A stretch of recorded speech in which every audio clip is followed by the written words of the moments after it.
The first thing I noticed when I stepped through the front door was the silence. No welcoming embrace, no warm words of congratulations, just the faint smell of stale beer and takeout. "James?" I called out, my voice echoing through our once cozy home. I shifted baby Ethan in my arms, his tiny face scrunched up in sleep. After 2 weeks at my mother's house recovering from the birth, I'd expected, well, something more than this. The living room was a mess. Pizza boxes stacked on the coffee table, empty beer cans scattered across the floor. I sighed, feeling the weight of motherhood and housekeeping already pressing down on my shoulders. "In here?" James's gruff voice came from the kitchen. I steeled myself and walked in, hoping to see a hint of the man I'd married. He was slouched at the table, scrolling through his phone. He barely glanced up as I entered. "Oh, you're back." "Yes, we're home," I said, trying to keep the hurt out of my voice. "Did you miss us?" James shrugged, his eyes still on his screen. "Sure. How's the kid?" "Ethan," I corrected gently. "His name is Ethan, remember? Would you like to hold him?" Finally, James looked up. His eyes widened, and not in a good way. "Jesus, Alicia, you look different." I felt my cheeks flush. "I just had a baby, James. It takes time for the body to—" Yeah, he waved his hand dismissively. "Just maybe lay off the ice cream for a while." "Huh? You're looking a bit puffy." The words hit me like a slap. I clutched Ethan closer, as if to shield him from his father's callousness. "I can't believe you just said that." James stood up, stretching lazily. "What? I'm just being honest. You asked me if I missed you, and honestly, I missed the old Alicia, the hot one." Tears pricked at my eyes, but I refused to let them fall. "I'm still me, James. I'm just adjusting." He snorted, grabbing another beer from the fridge. "Yeah, well, adjust faster. I didn't sign up for a mom bod." The room seemed to spin around me. Was this really happening? Was this the man I'd chosen to father my child?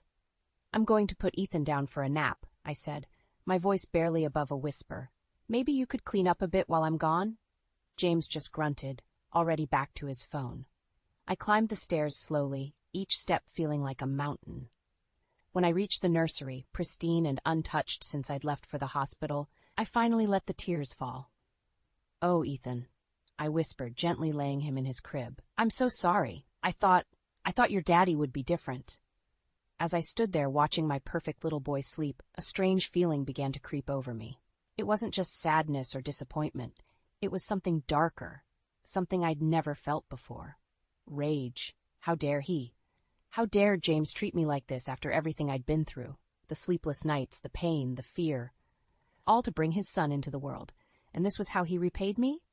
I clenched my fists, a plan already forming in my mind. If James wanted the old Alicia back, he'd get her, but not in the way he expected.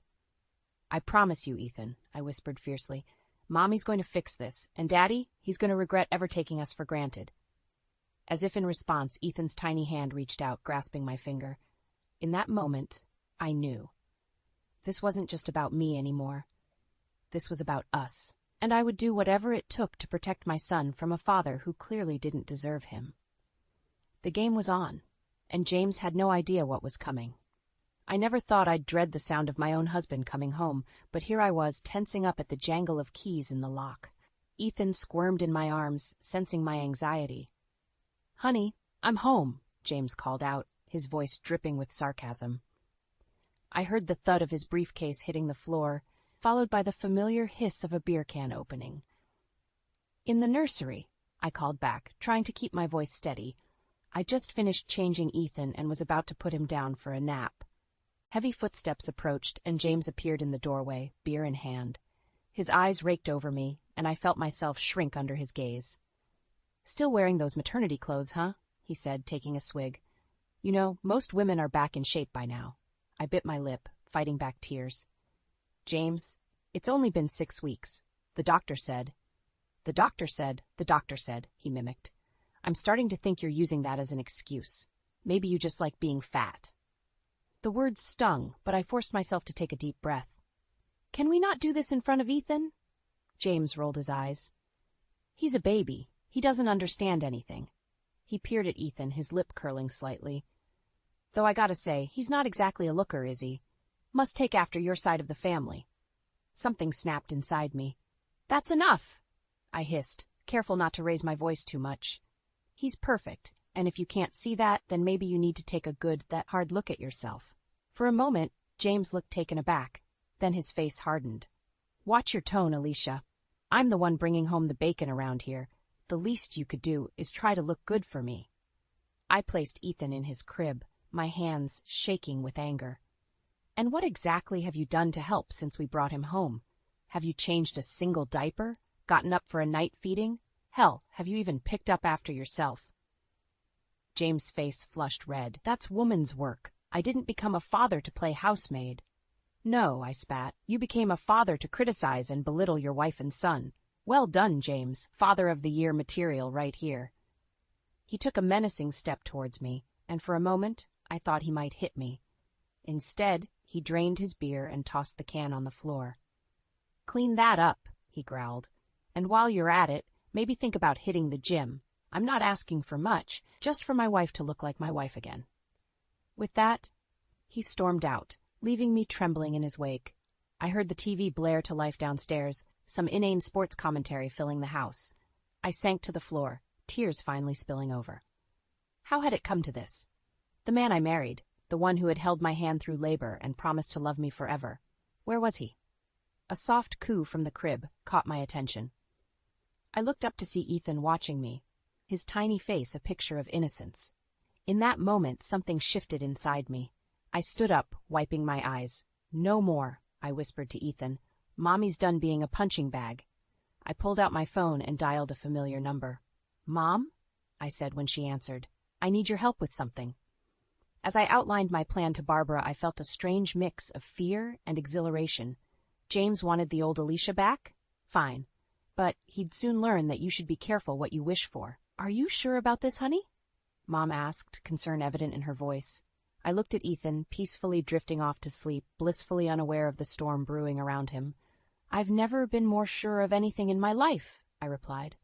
It's time for a change. And James? He won't know what hit him. As I hung up, I heard James shouting from downstairs, demanding dinner. I squared my shoulders, a grim smile playing on my lips. Let him yell. His days of calling the shots were numbered. The game was changing, and I was about to become a player he never saw coming. The acrid smell of whiskey hit me before I even opened the front door. My stomach clenched, knowing what awaited me inside. I took a deep breath, steeling myself for the storm. James? I called out, stepping into our dimly lit living room. Empty bottles littered the coffee table, and the TV blared some mindless reality show. A grunt from the couch was my only answer. I found James sprawled there, eyes glazed, another half-empty bottle dangling from his fingers. You're home early, I said, trying to keep my voice neutral. Rough day at work? He snorted, taking another swig. What do you care? Too busy with your precious baby to give a damn about me. I bit back a retort. Engaging him when he was like this never ended well. I'm going to check on Ethan, I said, turning towards the stairs. Oh yeah, run to your little brat, James slurred, his words dripping with venom. God knows he needs all the attention he can get. Might grow up to look halfway decent if you hover enough. I froze, my hand on the banister. What did you just say? James hauled himself up, swaying slightly. You heard me. Kid's as ugly as sin. Guess the apple doesn't fall far from the tree, huh? Something snapped inside me. All the pent-up anger, hurt, and frustration of the past months came rushing to the surface. How dare you? I hissed, advancing on him. How dare you speak about our son that way? He laughed, a harsh, grating sound. Our son, please. I'm starting to wonder if he's even mine. Gus, maybe you've been fooling around, huh? Found someone who doesn't mind your fat ass? The slap echoed through the room before I even realized I'd raised my hand. James stumbled back, shock momentarily replacing the drunken haze in his eyes. You bitch, he snarled, rubbing his cheek. You'll pay for that. Fear gripped me as he lunged forward, but years of resentment gave me strength. I sidestepped his clumsy attack, sending him crashing into the coffee table. Enough! I shouted, my voice ringing with authority I didn't know I possessed. I've had enough of your abuse, James. This ends now. He struggled to his feet, glass crunching under his shoes. You think you can stand up to me? You're nothing without me, Alicia. Nothing. A baby's cry pierced the air, snapping us both out of our rage. I turned and raced up the stairs, heart pounding. Behind me, I heard James stumbling after me, his curses following me like a toxic cloud. I burst into the nursery, scooping Ethan into my arms. "Shh, baby, it's okay," I murmured, even as my own tears threatened to fall. "Mommy's here."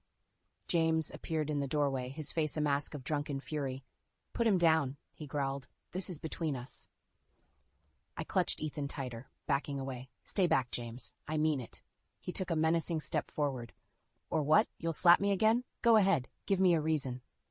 In that moment, looking into the eyes of the man I once loved, now twisted by alcohol and hate, I knew what I had to do. This wasn't just about me anymore. It was about Ethan, about giving him the life he deserved. "No," I said, my voice steady despite my racing heart. "I won't give you anything. Not anymore." I reached for my phone with my free hand, never taking my eyes off James. "I'm calling the police," I told him, "and then I'm leaving. For good." Something flickered in his eyes. Fear, maybe, or a moment of clarity. But it was quickly swallowed by rage. "You wouldn't dare," he snarled. I met his gaze, unflinching. "Watch me."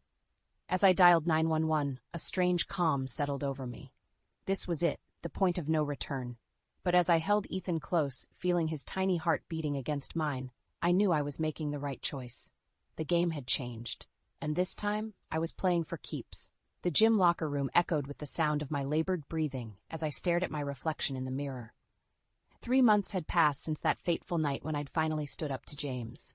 Now, here I was, drenched in sweat, my muscles aching, but a fire burning in my eyes that I hadn't seen in years. "You're killing it, Alicia," Sarah, my personal trainer, said as she poked her head into the locker room. "Same time tomorrow?" I nodded, managing a smile. Wouldn't miss it for the world. As Sarah left, I allowed myself a moment of pride. The woman in the mirror was changing, not just physically, but mentally. The soft, pliable Alicia who'd let James walk all over her was fading away, replaced by someone stronger, fiercer. Back home, I found my mother, Barbara, playing with Ethan on the living room floor. She'd been my rock these past months, moving in to help with Ethan while I focused on rebuilding myself. "How was the gym, sweetheart?" she asked, scooping up Ethan as I bent to kiss his forehead. "Brutal," I admitted, "but in a good way. I feel alive." Barbara's eyes crinkled with a mixture of pride and concern. "And James? Any word?" I shook my head. After that night, James had moved out, alternating between begging for forgiveness and hurling threats. But I'd held firm, focusing on myself and Ethan. "His lawyer called again," I said, sinking onto the couch. "They're pushing for joint custody." Barbara's face hardened. "Over my dead body. After what he did." "I know, Mom," I interrupted gently, "but the court doesn't see it that way, without concrete evidence of abuse." The words hung heavy in the air. We both knew what was at stake. If James got joint custody, all my efforts to protect Ethan could be undone. As if sensing the tension, Ethan began to fuss. I took him from Barbara, breathing in his sweet baby scent. "It's okay, little man," I murmured. "Mommy's got you." Later that night, after putting Ethan to bed, I sat at the kitchen table poring over legal documents. The custody battle loomed, a dark cloud on the horizon of my newfound strength. A text message lit up my phone. "James, miss me yet? You can't keep my son from me forever. I'll see you in court, bitch." My hands shook as I set the phone down. How dare he? After everything he'd done, he still thought he had the upper hand. In that moment, something crystallized within me. This wasn't just about getting back at James anymore. This was about protecting Ethan, about breaking the cycle of abuse before it could touch my son. I picked up my phone again, scrolling through my contacts until I found the number I was looking for. It rang twice before a familiar voice answered. "Alicia? It's late. Is everything okay?" "Detective Rodriguez," I said, my voice steadier than I felt. "Remember when you said to call if I ever wanted to press charges? I'm ready." There was a pause on the other end. "Are you sure about this, Alicia? Once we start, there's no going back." I looked at the baby monitor, watching Ethan's peaceful, sleeping face. Then my eyes drifted to the mirror in the hallway, catching my reflection. The woman staring back at me wasn't a victim anymore. She was a fighter.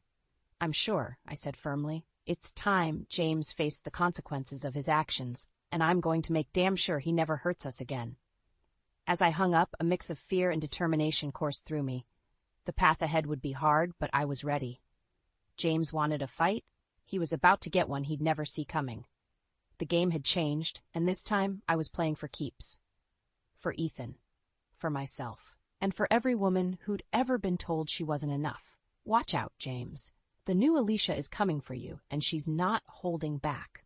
I stood in front of the full-length mirror, hardly recognizing the woman staring back at me. 6 months of grueling workouts, strict dieting, and sheer determination had transformed my body. The soft, postpartum curves James had so cruelly mocked were replaced by lean muscle and renewed confidence. "Alicia?" Mom called from downstairs. "James is here for his visitation with Ethan." My stomach clenched. Despite the restraining order, the court had granted James supervised visits. I took a deep breath, smoothing down my form-fitting workout clothes. Time to face the music. As I descended the stairs, I heard James's voice, thick with false charm. "There's my big boy, come to Daddy!" I rounded the corner to find James, looking disheveled and slightly bloated, awkwardly holding Ethan. His eyes widened as they landed on me, a flicker of something, shock, desire, crossing his face before he masked it with a sneer. "Well, well," he drawled. "Look who finally decided to take care of herself." I bit back a retort, focusing instead on Ethan. "Hey, sweetie, Mommy's right here if you need me, okay?" James scoffed. "He doesn't need you hovering. Do you, champ?" He bounced Ethan roughly, causing him to whimper. "Careful," I snapped, instinctively reaching for my son. James pulled away, his eyes narrowing. "Back off. It's my time with him." The tension in the room was palpable. Mom stepped in, ever the peacekeeper. "Why don't we all sit down? I've made some snacks." As we moved to the living room, I couldn't help but notice James's labored breathing, the way his shirt strained against his expanding waistline.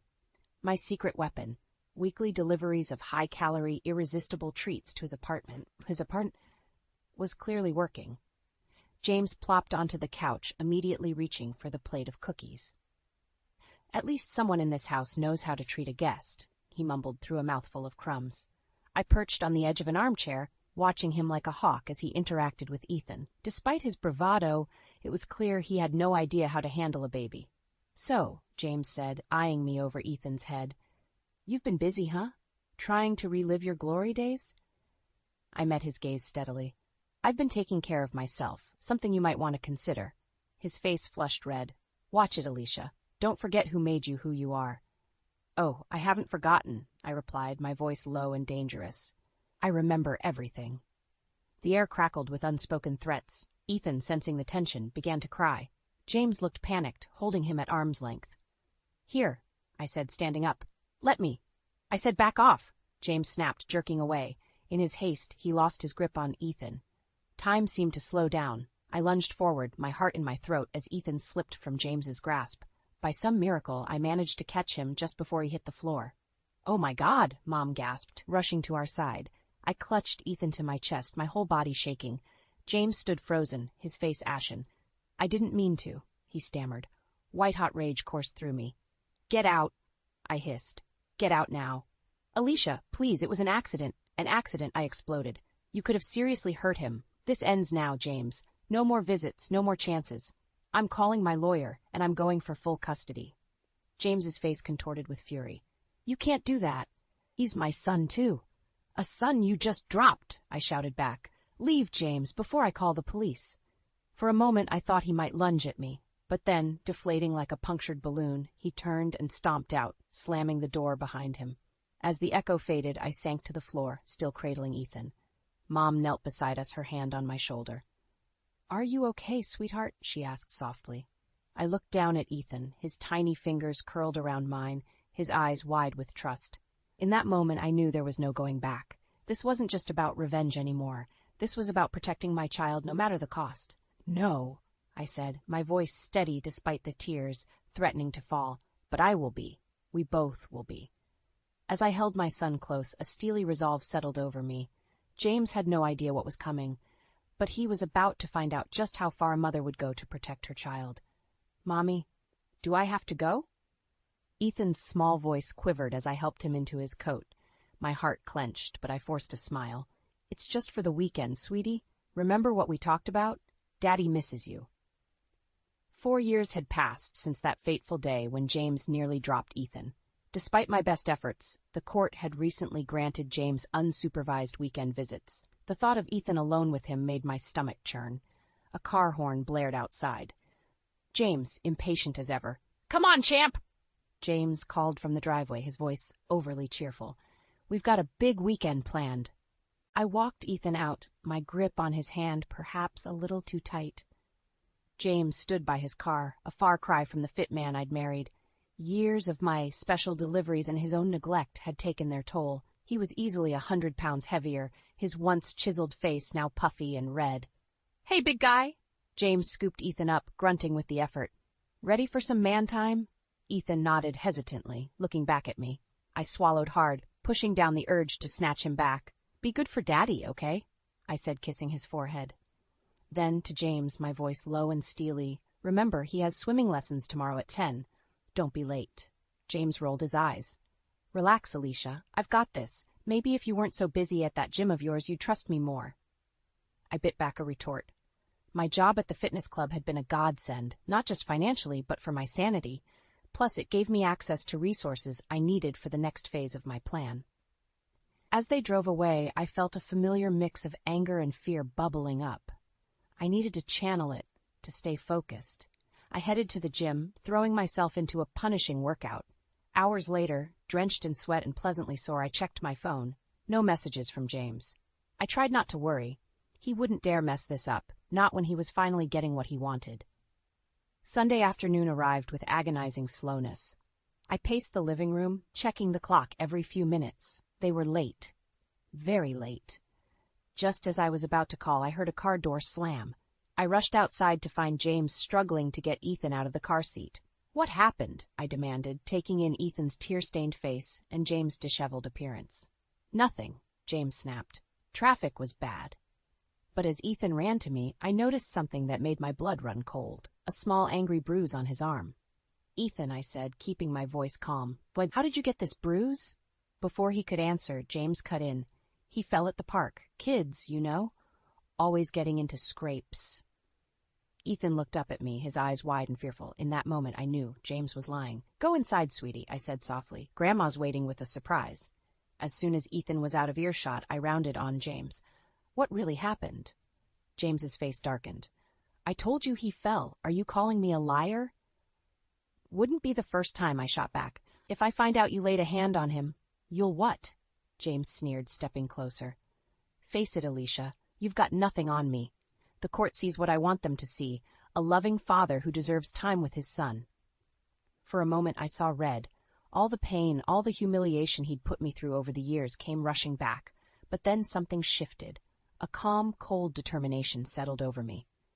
"You're right, James," I said, my voice steady. "The court sees what you want them to see, for now."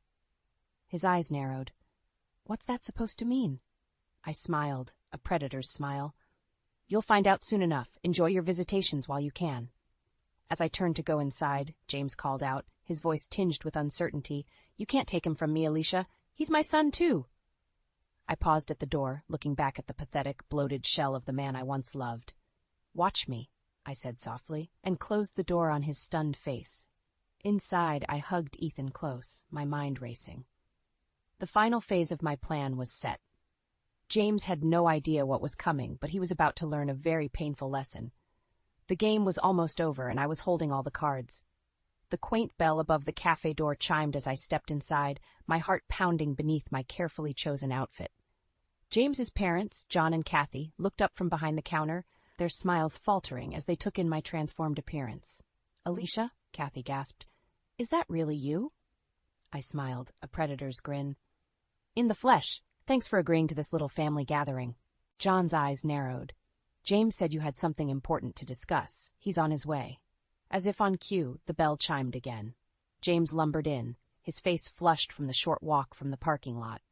He froze when he saw me, his jaw dropping comically. "What the hell is this?" he sputtered. I turned to face him, relishing the shock in his eyes. "Hello, James. So glad you could join us." Kathy, ever the peacemaker, gestured to a table. "Why don't we all sit down? I've prepared some refreshments." As we settled in, the tension was palpable. James couldn't take his eyes off me, a mix of desire and anger clouding his features. His parents exchanged worried glances. "Where's Ethan?" James demanded. "Safe with my mother," I replied coolly. This conversation isn't for children's ears. John leaned forward. Alicia, what's going on? You said this was urgent. I took a deep breath, steeling myself. It is. I'm here to talk about James, about the kind of man your son really is. James's face darkened. Watch it, Alicia, he growled, but I was done being silenced.